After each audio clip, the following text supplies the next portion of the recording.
Do you not want to hear the other side of the story? Folks, it's undeniable that our rights and freedoms are under attack. But how can we know what rights we're losing if we don't even know what rights we already have? It's Freedom Passport's mission to educate people about their rights and freedoms. The Freedom Passport is an easy-to-read, pocket-sized booklet containing the Charter of Rights and Freedoms. It's a portable token of your inalienable rights. There's an app, too. Easily access the Freedom Passport on your phone and compare rights and freedoms from around the world for only $3.99. Join our global community of individuals who are passionate about understanding their rights and freedoms. Visit freedompassport.ca and get your Freedom Passport today. There's so much more energy in Canada to fight back against woke, to fight back against tyranny. The counter reaction eventually to relentless identity politics is for the other side to start saying, okay, identity politics. Right or wrong, what it does is it creates more of itself. And it's like it's contagious. These tyrannical regimes weaponize the idea that people think they're the only one who doesn't go along with everything, right? And so they're ashamed that they're not good enough to get it. If they don't buy in, they're going to get excluded. They know that the axe comes for them, and so they're going to do anything to stay included. That's the psychology of inclusion. That's the word, right? People are waking up and saying, oh my gosh, what's really going on? And a lot of them are getting answers, and a lot of them are figuring it out. They cross the uncrossable line. They mess with our kids. We've heard from Sikhs, we've heard from Muslims, we've heard from Christians, we've heard from atheists, we've heard from all kinds of people. You don't mess with our kids.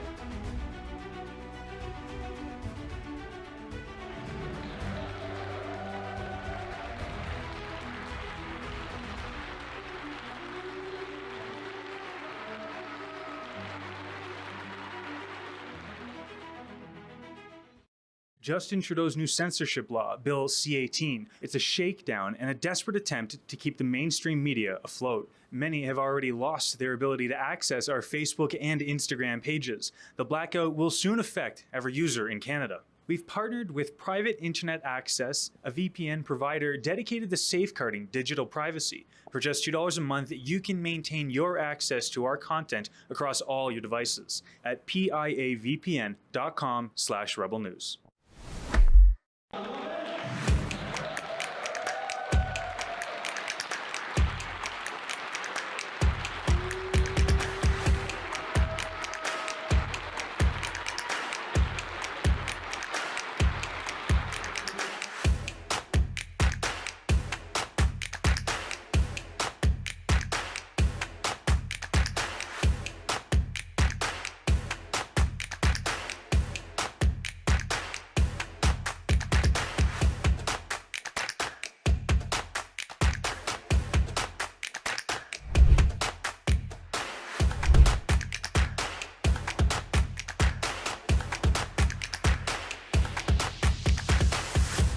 Do you not want to hear the other side of the story?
Oh, hey, good morning or good afternoon, everybody, depending on which part of this beautiful country that you're in.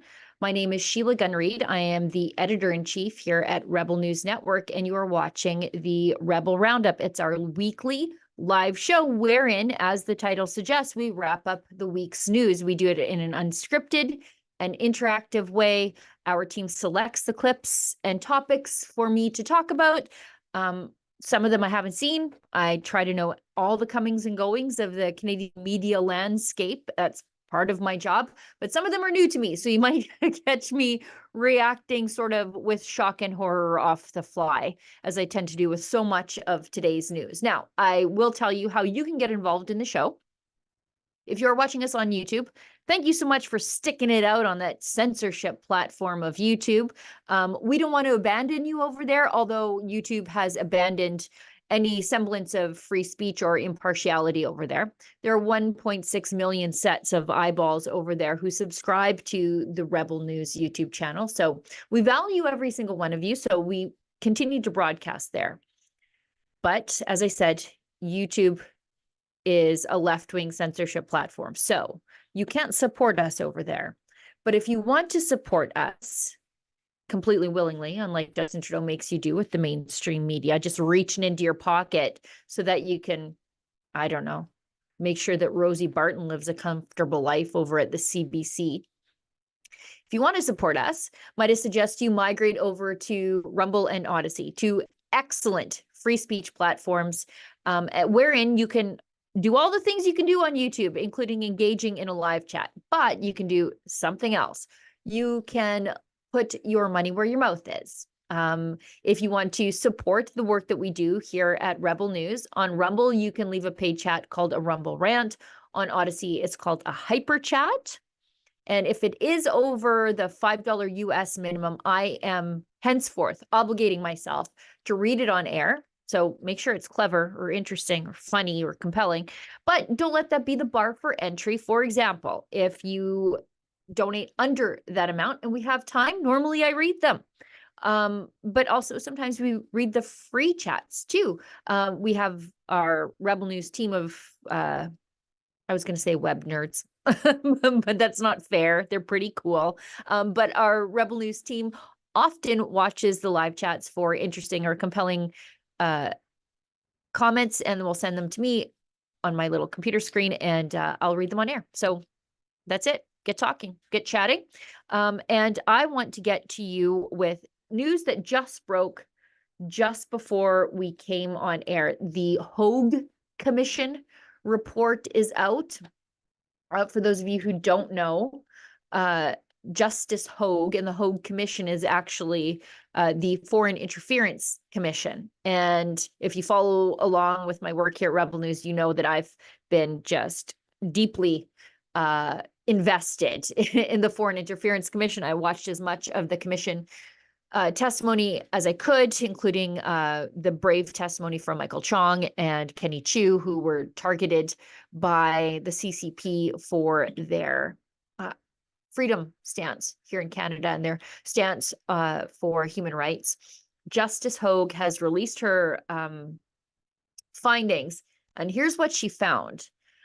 China did indeed interfere in the 2019 and 2021 election, but the level of interference did not overturn the general election results. So all that is to say, and I think any observer would have noted that Aaron O'Toole was definitely going to lose that election because he did not offer a compelling alternative to Justin Trudeau. He was very, as I call him, butter noodles with no salt, like unsalted butter noodles. But there was foreign interference, and it probably did cost several ridings, not enough to overturn the election, but definitely enough to sway the vote in ridings like Steveston, Richmond East, where Parm Baines is now the Liberal MP because he served to amplify the CCP disinformation campaign against human rights activist Kenny Chiu, who was the Conservative Party candidate there, who had initially proposed a foreign agents registry which the CCP, of course, didn't like. So they spread misinformation and disinformation, I should say, about him through Chinese language social media and Chinese language news media in his riding. And I should note, the PMO, the Prime Minister's office, was fully aware of it, helped amplify it even, echoed the CCP lies against Kenny Chiu. And because of that, Harm Baines is the Liberal MP, by the way, has the gall to sit on the Ethics Committee in the House of Commons. Just, these people are so shameless. But anyway, let's go into a couple of the findings here. This is what Justice Hogue wrote. The evidence allows me to conclude foreign interference likely impacted some votes in the 2019 and 2021 general elections. She found that the acts of interference that occurred are a stain on our electoral process and impacted the process leading up to the actual vote. More broadly, Hogue emphasized there's a real risk of politicians modifying their positions or their messages, which we heard the Liberals do, as a result of foreign interference. And this risk will increase if we do not take sufficient protective measures to guard against it. I'm reading from the Bureau, Sam Cooper, but we have the report there in front of us.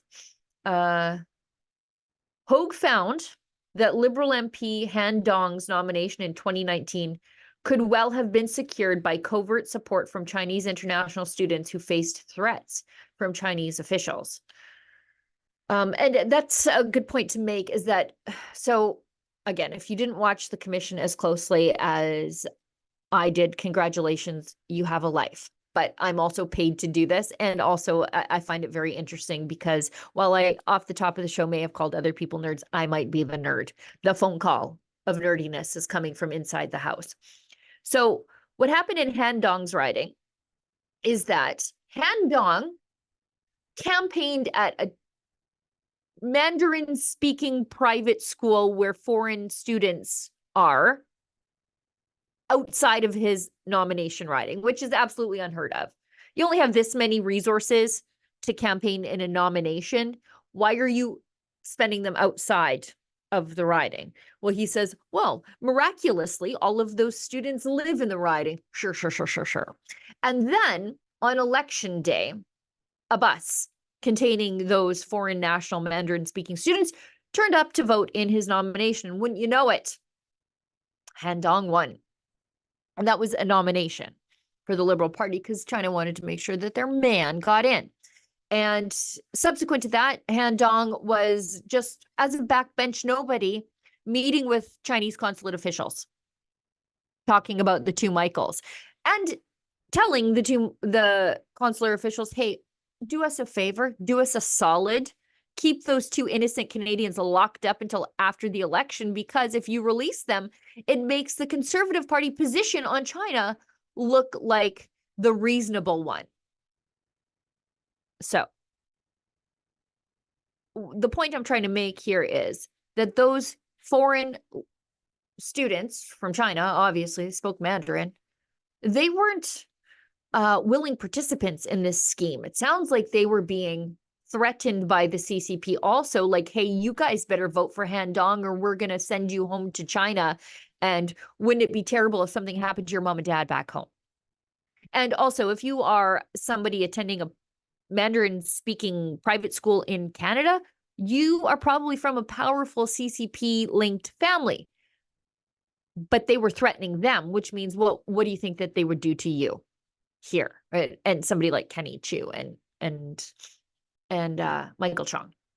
So Hogue wrote, before the election, intelligence reporting indicated that Chinese international students would have been bussed in to support Han Dong, and that individuals associated with a known PRC, that's People's Republic of China proxy agent, provided students with falsified documents to allow them to vote. That's falsified residency documents saying, oh, we all go to school outside of the riding, but we all miraculously live in the riding, so let us vote, despite not being residents of Don Valley North.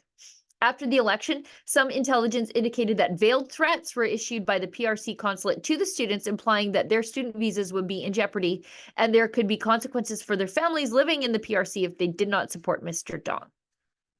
Given that Don Valley North was considered a safe Liberal seat, if foreign interference did impact the nomination race, this would not likely have affected which party held the riding. Okay, fair enough. It would, however, have affected who is elected to Parliament. And this is significant. Sure is. Because it says that not only was the PRC, People's Republic of China, let's call it what it is, the CCP, the Communist Party of China, because the party is the state and the state is the party. If they were attacking conservatives, they were also making sure, which was a little bit more difficult, but they were also making sure, thanks to rigging nominations, making sure that their guys in the Liberal Party got elected. So they were going around the nomination process, installing their people in safe Liberal ridings. So then it goes on to say, while Prime Minister Justin Trudeau was warned of potential regularities involving the students and Chinese officials in Han Dong's Don Valley North nomination, he decided not to intervene before the October 19th general election. Yet, Hogue also said there's no indication that Trudeau and the Liberals examined the case any further after the October 19th election. Yeah, why would they? They got all the help they wanted from the PRC, and so what's to look at? You know, the outcome worked in the Liberals' favor. All they had to do was turn a blind eye to Chinese meddling, and then they did. And then they formed a government. I asked Mr. Trudeau whether the issue was revisited after the election, Hogue wrote. The specifics of any follow-up are at this point unclear, and I'm not certain what steps were taken. I am. None. None. Hogue also found that British Columbia MP Kenny Chiu, who testified this week at the Ethics Committee and called out Parm Bain's right to his face for his poor moral character, and former Conservative leader Aaron O'Toole were attacked with Chinese disinformation, and Chiu may have lost his riding to attacks on WeChat. So that's the news today. Who's shocked? Not me. What's going to come of it? I guess that comes next. That's the second part of the commission, is determining whether or not foreign interference happened. Here we are. It did. Now what do we do about it? We have a year before the next election, a year and a little bit, October 2025. Who's counting down the days? This girl. But Justin Trudeau was asked about it by reporters this morning, and he bumbled his way through it. So let's go to that clip, please. Foreign interference inquiry results just came out, and they found that while it didn't affect the election results, it did undermine Canadians' trust in our democracy. Hogue found the greatest impact of foreign interference, or did your government unwillingness to call for an inquiry contribute to that? This government, since 2015, has put forward more measures than any previous government, which has never put forward measures to counter foreign interference. We put forward a number of different bodies, including an elections oversight body that can say with confidence that the 2019 and 2021 elections were in fact decided by Canadians, despite ongoing foreign interference activities from various countries. And the work that the Commission is doing is very, very important in two ways, both to make sure that we are continuing to develop and improve our tools to counter the foreign interference by countries that want to either undermine our democracy or undermine democracy as a whole, but also reassure Canadians about the things that are being done to ensure that Canadian elections are decided by Canadians. So I thank the Commissioner for the interim report, and we'll continue to work with the Commissioner and the Foreign Interference Inquiry over the coming months on the next phases of their work. What is he talking about? The previous government didn't propose to do anything. He's been in charge since 2015. Can we please quit blaming Stephen Harper? After Stephen Harper is deceased, there will be a Liberal Prime Minister blaming the ghost of Stephen Harper for what's happening in Parliament at this point. He's like the boogeyman for them for any excuse. But it was Kenny Chu, a Conservative MP, who proposed the Foreign Agents Registry, which set about the CCP attacking him. And Parm Baines is now a Liberal MP sitting on the Ethics Committee, just galling because of it. But like, he doesn't care. Like all the testimony stated that not only did the PMO know and do nothing, in some instances, they amplified the CCP messaging against advocates of a foreign agents registry. Kenny Chu testified that the CCP were saying to have a foreign agents registry was racism against Chinese people. I don't know if you picked up on Kenny Chu's last name there, but he's ethnically Chinese from Hong Kong. He's being racist against other Chinese people. I suppose it's a possibility, although outlandish. And guess who amplified that messaging? Justin Trudeau. It became a campaign message that Conservatives were racist. And that came directly from the CCP. So he took the CCP seed and like grew it into this big, gross weed that now we have to root out of the entire Canadian political landscape. It was a lie. It's CCP disinformation spread by the Liberal campaign apparatus. So that's that. I can't wait to see what we do next. Probably nothing, because Justin Trudeau's in charge and he knows he's got to do as much as he can to try to win the next election, which I think is doing the impossible. I think the Conservatives are, if the election were called today, going to win 211 of 338 seats. That's like super majority, super duper majority country. Big blue wave crashing down on the Liberals. So I can't imagine that they're actually going to do anything to combat foreign interference, because they are the beneficiaries of foreign interference. Olivia, do we want to do an ad before I go into the campus pogroms against the Jews? Okay, let's hit an ad and then we'll go into the ongoing campus pogroms. We started off this convoy calling it Taking Back Our Freedoms, but our freedoms are nobody's to take away. Litch and Barber are charged with mischief, intimidation, and other offenses for their role in the demonstration against COVID-19 measures. You can see a pattern over the last few years. Anytime you run against the narrative that racist is their go-to. We were accused of taking money from foreign entities, which it's now come out that the Trudeau Foundation has been taking money from the Chinese government. And then we were accused of being infiltrated by the Russians, like foreign interference. Well, I mean, look at the situation that we're in right now. Mayor Litch, one of the founders and organizers of the Freedom Convoy, has been arrested again. Litch was arrested in Medicine Hat, Alberta, for allegedly breaching her bail conditions, so she'll reportedly being brought back to Ottawa to go in front of a judge. What did you see when you came across? Please tell me. The most beautiful show of humanity and unity I've ever seen. People were proud to be Canadian again. The two words that I heard the most, the first one was hope, coming all across Canada. Was the number one word I heard, and the second one was pride.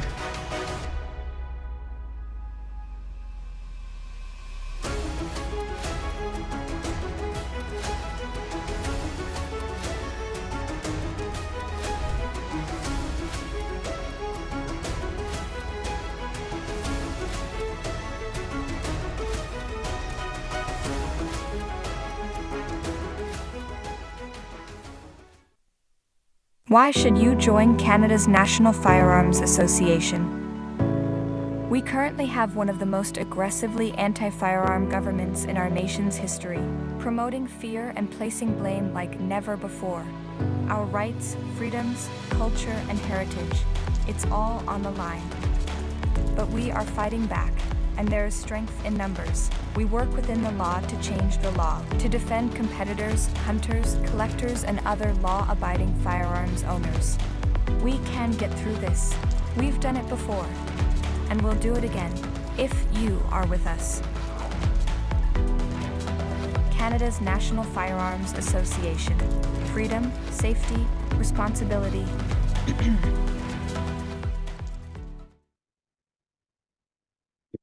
Excuse me. Sorry, I'm a little dry there. Also, as Nikola Tesla once said, you may live to see man-made horrors beyond your comprehension. You just saw me drinking with a reusable straw. So I guess he was right. We've got, as I said, the campus pogroms taking place all across North America. Bad ideas on progressive university campuses in the United States, of course, have spread to places like McGill and the University of Toronto. So this is our drone footage from yesterday. Matching tents on some pretty nice grass that will undoubtedly be destroyed by these people who are not known for their outdoorsiness, might I add. You know, it makes you wonder, where are these matching tents coming from in bulk? Who paid for those? These are starving students. Give me a break. By the way, if you are going to one of these universities, you are among the most privileged people in the entire country. And if you have the time to take away from your life and your studies and your job to just camp in a university campus, the university you attend, I'm going to suggest that you are not a member of the underclass that you claim to be fighting for. And you can see they have just shameless support for terrorism. They're holding signs that say from the river to the sea, which of course is a call to genocide, from the river Jordan to the Mediterranean Sea. So all of Israel.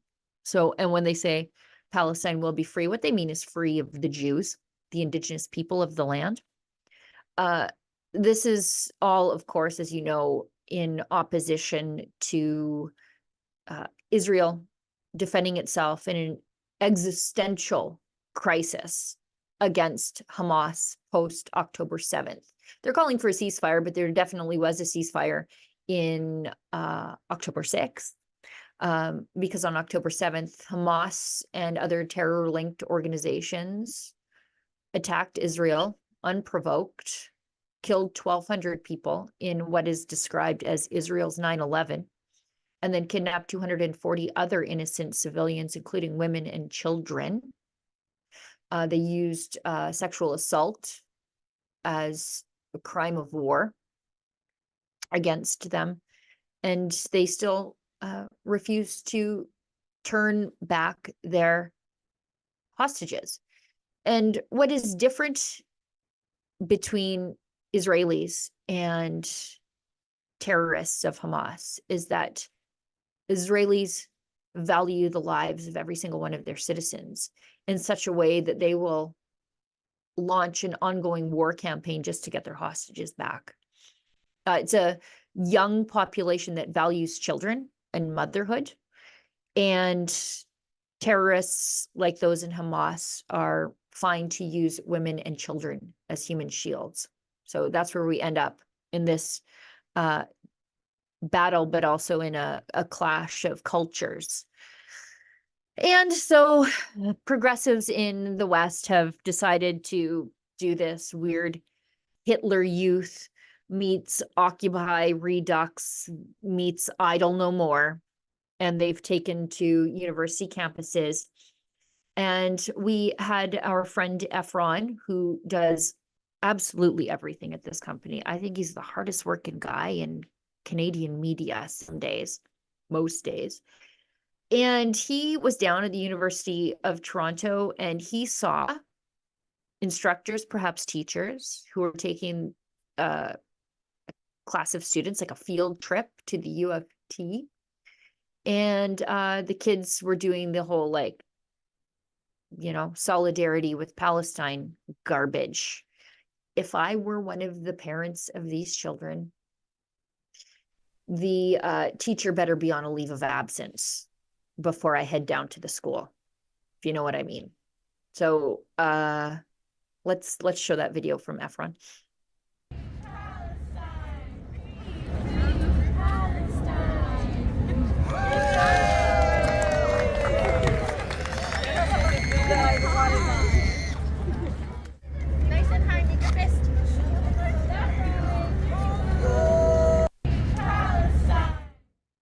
Looks like a daycare or like a day camp.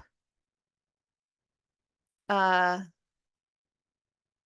would be, as they say out here on the prairies, off the rev limiter with these progressive women thinking that they can co-parent my child right into terror apology. What a disgrace. You know, this is really one of the concerns with modern public education, is that there are so many educators who think that it is not just their goal, but also their right to instill other people's children with their ideology. You know how you get to instill children with your ideology? Have some of your own, you barren self-sterilized weirdos, and stay away from other people's kids with your nonsense. But no, they just can't help themselves. The sense of entitlement is just off the hook. We've got another clip from yesterday. Efron caught this also. An elderly lady, which is just so on the nose with these Hamas apologists. You know, Hamas abducted elderly women and mothers, grandmothers. And so why would they respect yours here in Canada, right? So they harass a local, I don't want to call her elderly. She's a woman of a certain vintage. I hope that when I am a woman of a certain vintage, you will be kind with your descriptions of me. And I feel like I'm getting there fast. But she's shoved around by this anti-Israel mob. You can hear them telling her to go back home.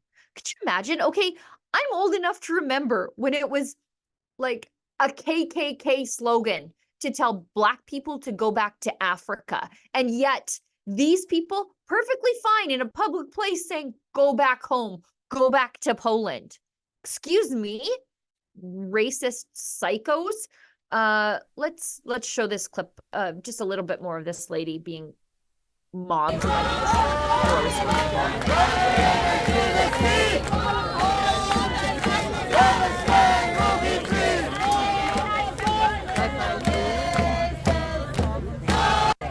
Let's make way for us to exit. Stay your ground. We're not going to let anyone here to disrupt us. We're here for Palestine. She's trying to make a scene. We're here for Gaza. We're here for our people. Let's make a way. We're gonna stand still here. We're standing still. We're standing still here. We're not moving. Zionist out. Leave us alone. Leave us alone. Leave us alone. Leave us alone. Leave us alone. Leave us alone. Leave us alone. Leave us alone. Leave us alone. Leave us alone. Leave us alone. Leave us alone. Leave us alone.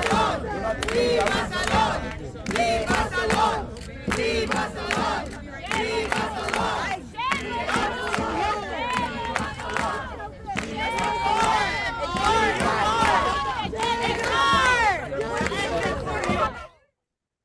You know what? Good for her.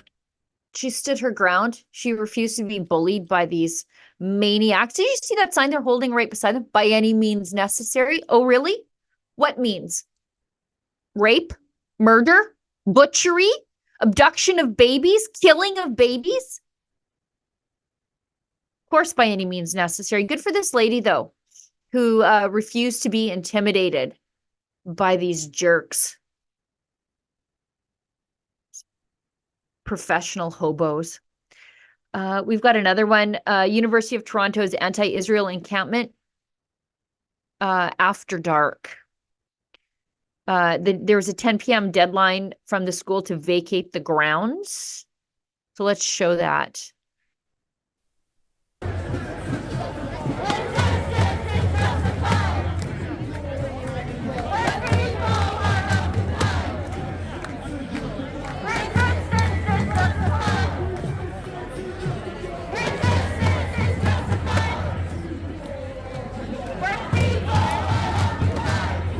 Okay, I think that's good.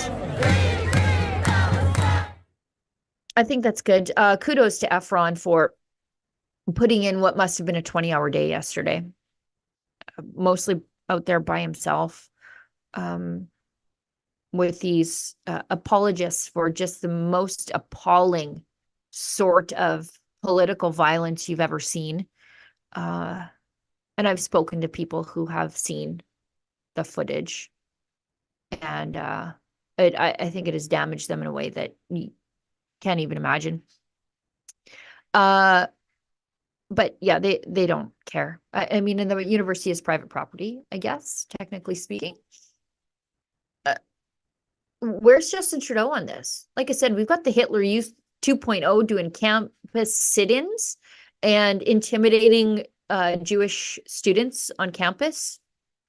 Have we even, like, I'm not sure what it is that FinTrack does around here.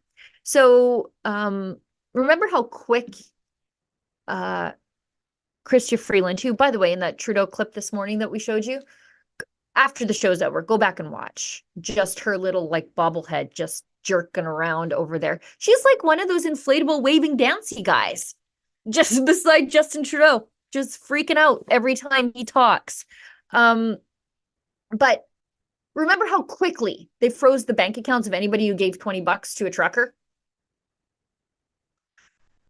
Who's funding all of this? Who's buying the tents? Who's buying the signage? Could it be Iran? Could it be IRGC-backed radicals? Have we even bothered to look? I don't know what it is that FinTrack does around here anymore, except make sure that farmers don't get financing from Farm Credit Canada because they bought a trucker a coffee on the Freedom Convoy. Gross. Okay, let's go from Toronto over to McGill, another progressive hellscape, where Montreal school, where anti-Israel protesters and Israel supporters are counter-protesting each other. At least there's opposition at McGill. Let's see that clip.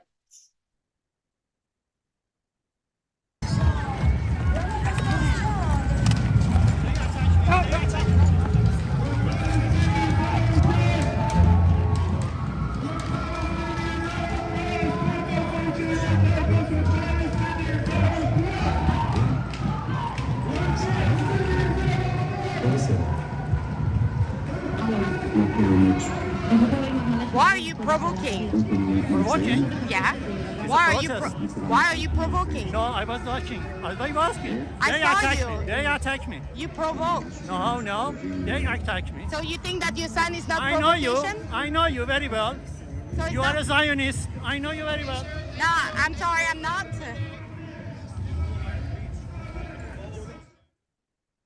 Good for Alexa. Look at this anti-Semitic signs. Because Jeffrey Epstein was a secular Jew, all of a sudden, all of Israel is what? Apologists for sex trafficking? Excuse me, buddy, but your side is the one that abducted and raped women on October 7th. Let's keep going. By the way, at least they have the police horses out here. Maybe at the U of T, they could pretend like they were trying to have an illegal barbecue. Okay, so we've got more from McGill. What have we got? Trudeau's asked about the ongoing anti-Israel tent occupation protests, and he does his little dance around the question thing. Oh, I hope Freeland's in this so we can all watch her little face in the corner. I wanted to first ask about the campus protests that we're seeing regarding Take me down. I think Freeland is where I am. They're growing at universities. We've seen them prop up recently at University of Toronto encampments. Premier Legault has called for police to remove them in McGill. Do you support these encampments staying on campus? I think we have to remember what universities are. Universities are places of learning. Universities are places where the freedom of speech, the freedom of ideas, the challenge of debate, of dialogue, of discussion about how to shape the world, how to see the world, how to go on out after university or college and lead the world, are a core part of what campuses are all about. At the same time, we need to make sure that as part of that, everyone can feel safe on campus. Whether you're a Jewish student, whether you're Palestinian, whether you have strong feelings on one side or the other. And on that, we have to trust both universities to manage their campuses right and local police of jurisdiction to do their work to make sure that everyone is safe. Follow up. So I take it, do you just think the police should decide whether they should be removed or not? Are you concerned about violence, as we've seen in the United States, a conflict between different sides? It sounds like you don't really want to weigh in one way or another about whether they should stay. Well, I have been weighing in on this issue of the angst, the anguish, the anger, the fear that Canadians have been feeling for months and months and months since the October 7th attacks that have led to feelings of deep uncertainty in the Jewish community around the rise of anti-Semitism, but also deep, deep concerns amongst the Muslim communities around the humanitarian catastrophe that's going on in Gaza right now, and the rise in Islamophobia.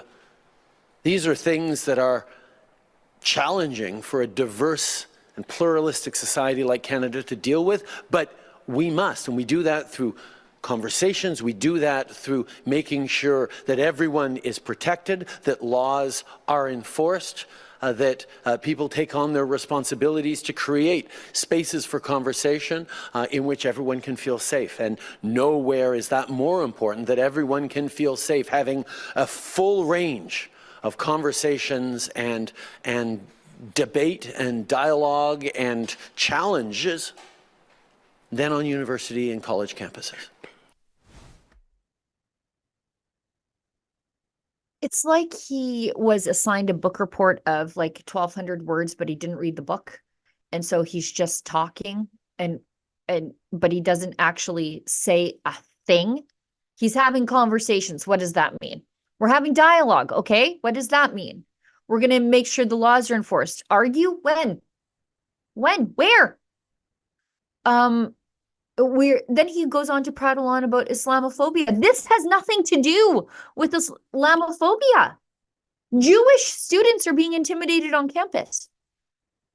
They're chanting genocidal slogans on Canadian streets. The Hitler Youth are running amok on the lawns of the synagogues. And Justin Trudeau's like, we're having conversations. What do you want me to do, buddy? Chill out. Great. Good leadership, bro. You invoked the Emergencies Act, a wartime law that should be reserved for the likes of a 9/11 level event or a Pearl Harbor level event. You invoked that on bouncy castles, on public property in the nation's capital. Public property where people are supposed to go to protest. Where the hell else are they supposed to go to protest? The government, except like where the federal government is, in front of the federal government. And you invoked a wartime law on them. You treated them like terrorists. We have actual terrorist apologists out there just doing their thing. And Justin Trudeau's like, you know what? It's a university. People are supposed to engage in civil debate. Does that look like civil to you? Can't even walk across the campus as a suspected Zionist, and they're going to mob you by any means necessary, they say. What an idiot. Olivia, should we hit an ad break and then let's go into just some more liberal idiocy? Do we have another ad break? Okay, perfect. Let's do that and we'll come back and talk about the wacko liberals. I am the one being punished for speaking truth, yet he can mock females and say, you know, call me a bigot, incite hate, and nothing's being done about that. But I'm the one being silenced by my federation. A lot of women are silenced and feel silenced and that they have no voice, or they're afraid to speak up, fear of maybe getting kicked out of the federation to be called names, right, for backlash. They're trying to silence everyone by using me as an example. So, I mean, more and more people are going to be afraid to speak up. When it comes down to sports, which is my platform, it's bodies that play sports, not identities. And we have to stick to biology. We got to call a spade a spade. We have to call a man and a woman a woman. I have a huge amount of support. We just need those voices to be heard and people to speak up more.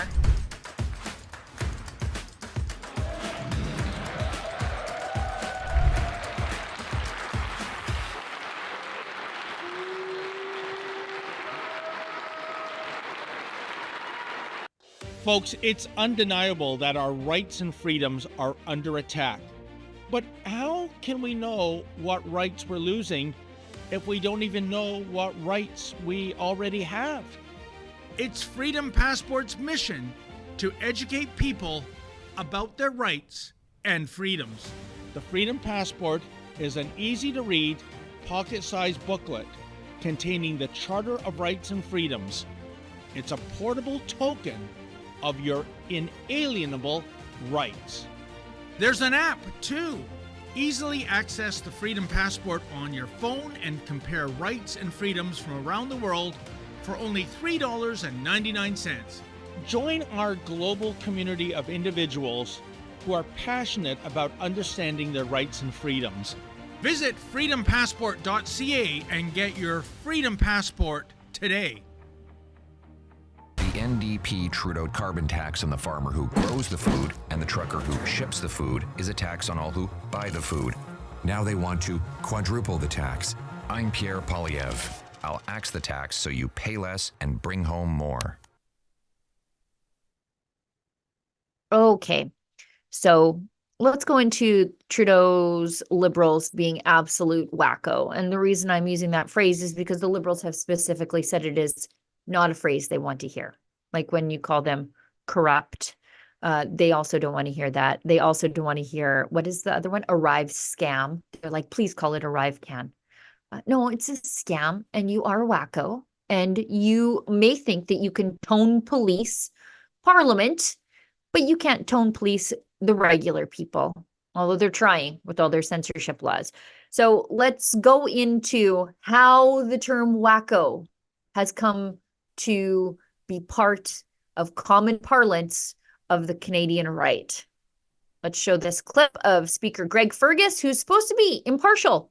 However, he's a Liberal MP, being completely partisan by booting Pierre Poilievre out of question period earlier this week. Mr. Speaker, it is a choice for him to implement extremist policies that have taken the lives of 2,500 British Columbians every single year. Since the NDP has asked him to reverse course on his and formerly their radical policy, 22 British Columbians have died of drug overdoses. But he continues to allow those drugs to kill the people in our hospitals and on our public transit. When will we put an end to this wacko policy by this wacko Prime Minister? No.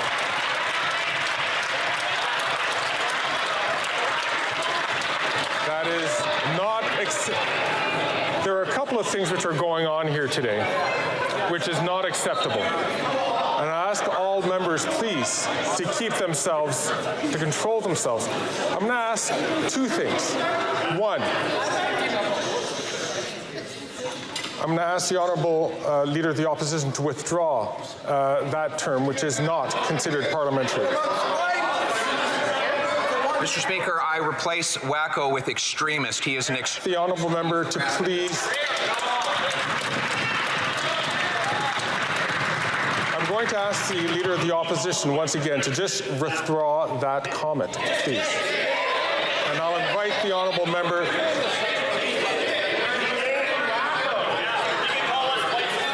I'm going to ask the Honourable Leader of the Opposition to please withdraw that comment and simply withdraw that comment.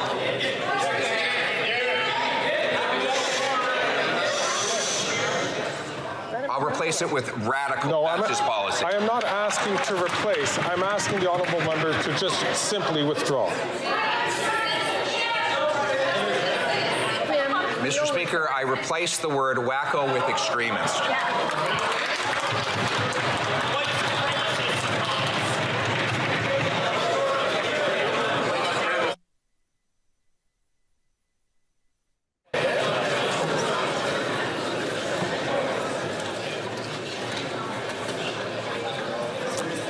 I'm going to ask the Honourable Leader of the Opposition one last time to please withdraw that comment and simply withdraw that comment. I simply withdraw and replace with the aforementioned adjective.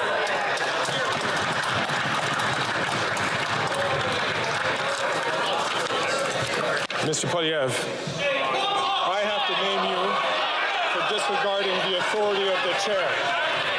Pursuant to the authority granted to me by Standing Order 11, I order you to withdraw from the House and from any participation by video conference for the remainder of this day's sitting.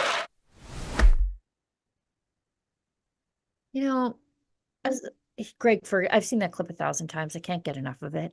But as Greg Fergus was talking there, I was like, what animal does he remind me of?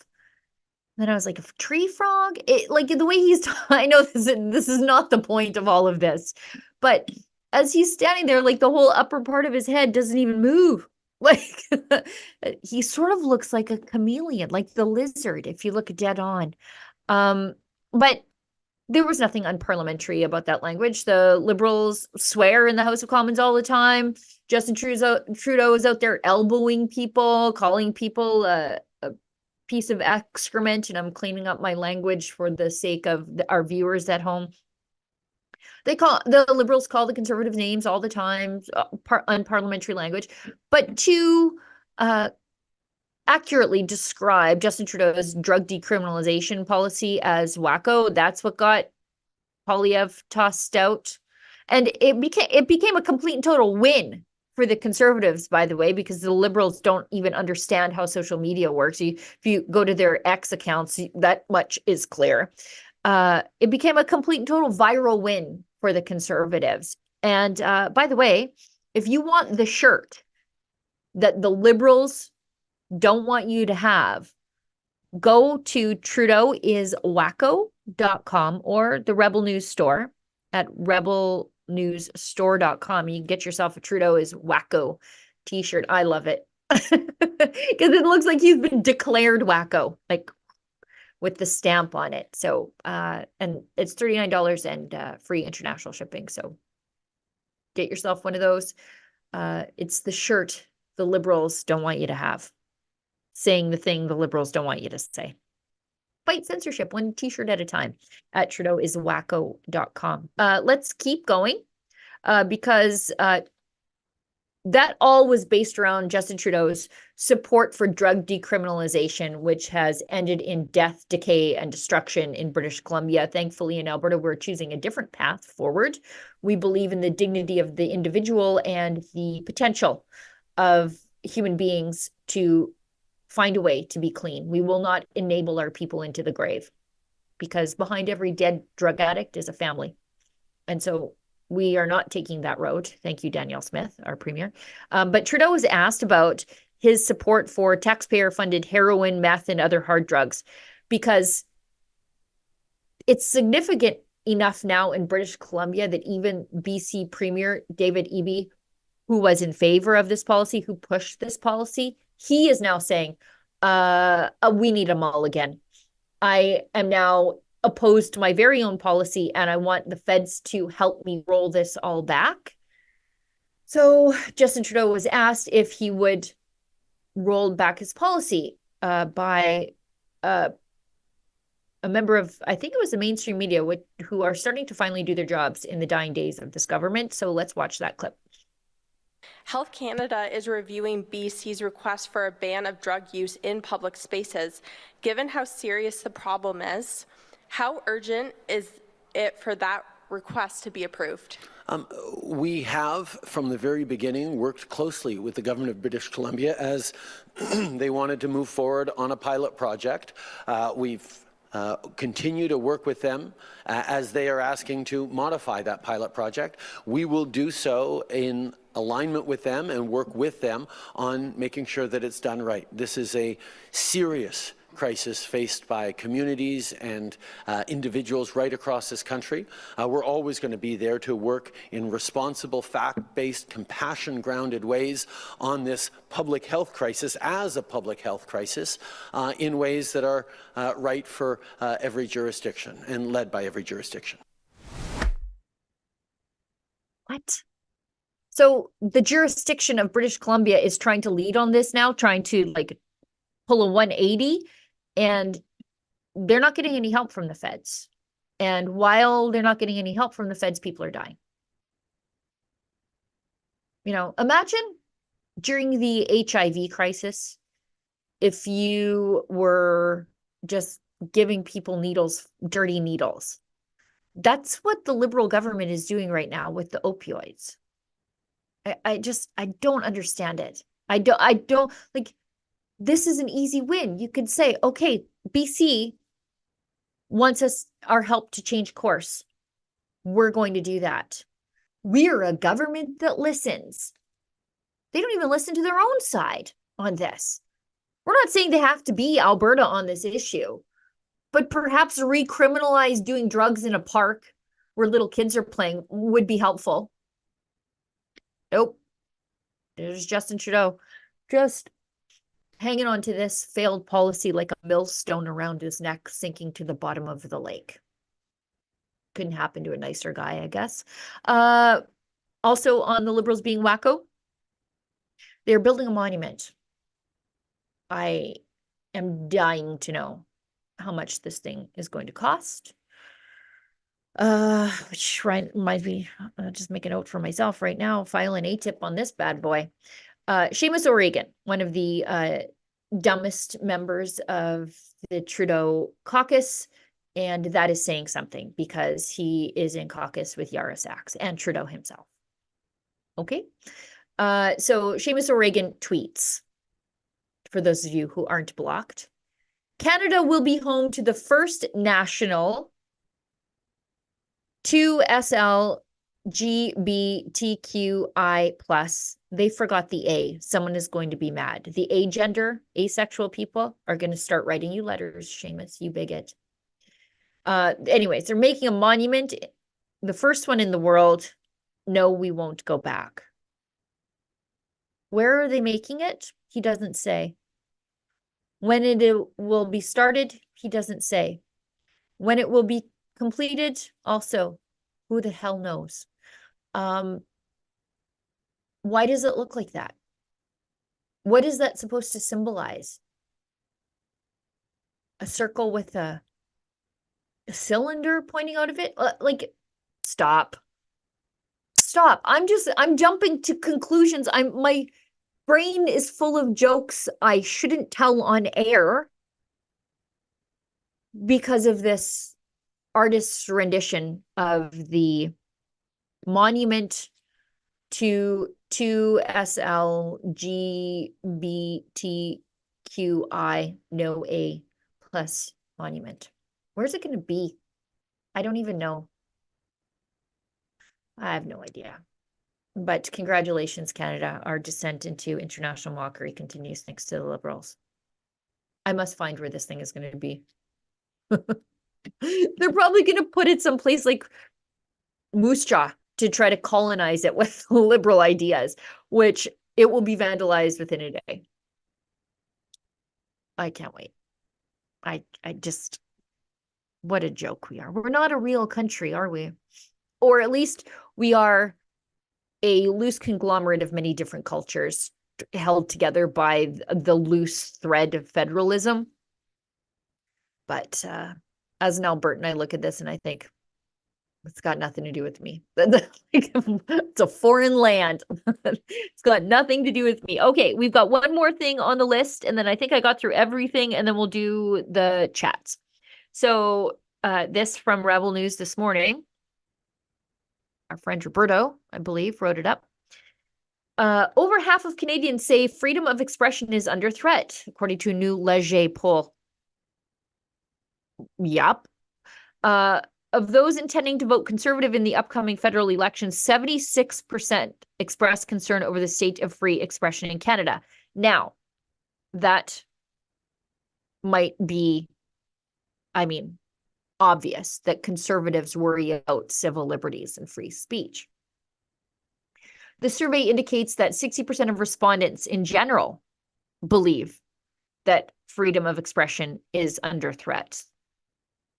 34% of those saying it's somewhat threatened and 23% saying it's under serious threat. Around 36%, so I'm going to say the NDP Liberal split, expressed that they believe the right to free speech was not under threat, whereas 7% either didn't know or chose not to respond. So, what does that mean? So, you're saying, well, Sheila, of course Conservatives care about civil liberties. Yeah, they do. But again, I refer back to the polling data that I quoted earlier in the show. The majority of Canadians feel this way because the majority of Canadians are expressing intent to vote Conservative in the next election. So the overwhelming majority of Canadians are going to vote Conservative. The overwhelming majority of those are saying free speech is under threat. And yet Justin Trudeau is unable to detach himself from his bad ideas. The bad ideas that are driving reliable Liberal voters into the loving arms of Conservatives like me.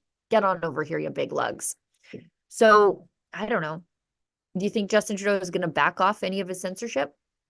Probably not. The good news is, and the hopeful news is that Justin Trudeau's censorship legislation will move at the speed of government.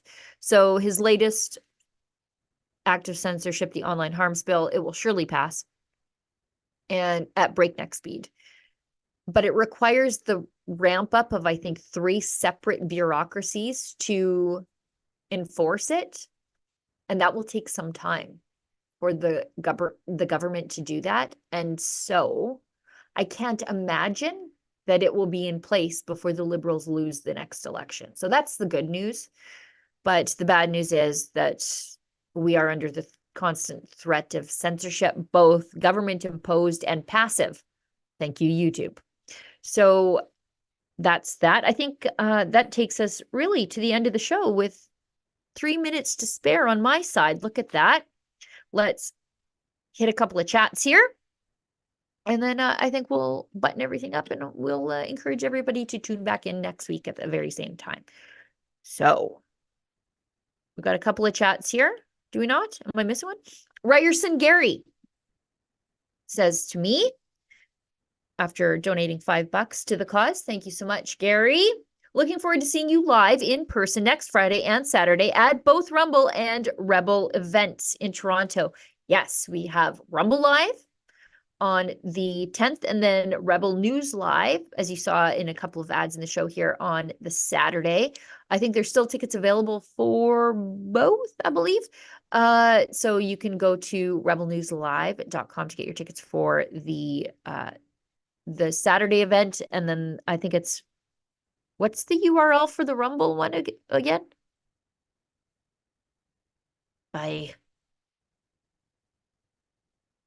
Yeah, you know what? Just go to our website. You'll find it there. I'm very sorry. We are an owner of very many URLs. And so sometimes it's very difficult for me to keep track of them all. But if you go to rebelnews.com, you will see a banner for Rumble Live. Click there. It'll take you through. Get tickets. They're going fast if there are any left at all. And if there aren't any tickets left for Rumble Live, well, good news. You can join us for our one-day Freedom Fest at Rebel News Live. The next day, go to rebelnewslive.com to get your tickets there. And those are selling very, very fast too. So just after the show's done, just head on over there, get your tickets, and we'll see you Saturday and Friday, hopefully. All right. And Mark gives us $5 and says, you not be racist to the China people. China is a nation, not a race like Japan and Jamaica. I get so mad when you and David do so. Just saying. Okay. I don't think I've ever said that China is a race. I always point out that Kenny Chu is ethnically Chinese because that's the people living in Hong Kong. They are ethnically Chinese. Likewise with the people living in Taiwan, they are ethnically Chinese, but they are their own distinct freedom-loving cultural group, aren't they?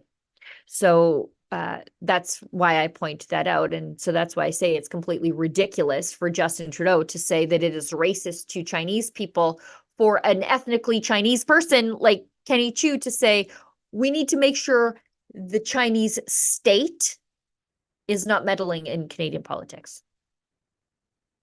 Right? I think so. I think I made that distinction properly. Olivia, is that everything? Holy smokes, look at that. I got to everything. I got to all the topics on the list of things carefully prepared by Olivia and Efron and the web team behind closed doors. And I got to all the chats, and it is 12 o'clock Mountain Time. So I'm going to wrap up the show. Thanks to everybody who tuned in. Thanks to everybody who works behind the scenes to put the show together. Thanks to everybody who pitched in a little bit to keep the lights on here at Rebel News. I will see everybody back here, same time, same place next week. And as my friend David Menzies always says, stay sane.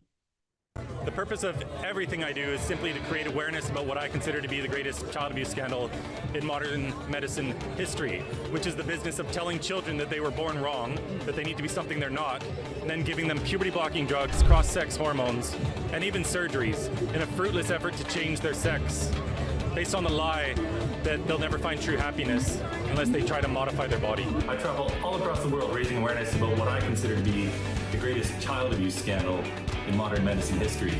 The insane practice of trying to change the sex of our kids.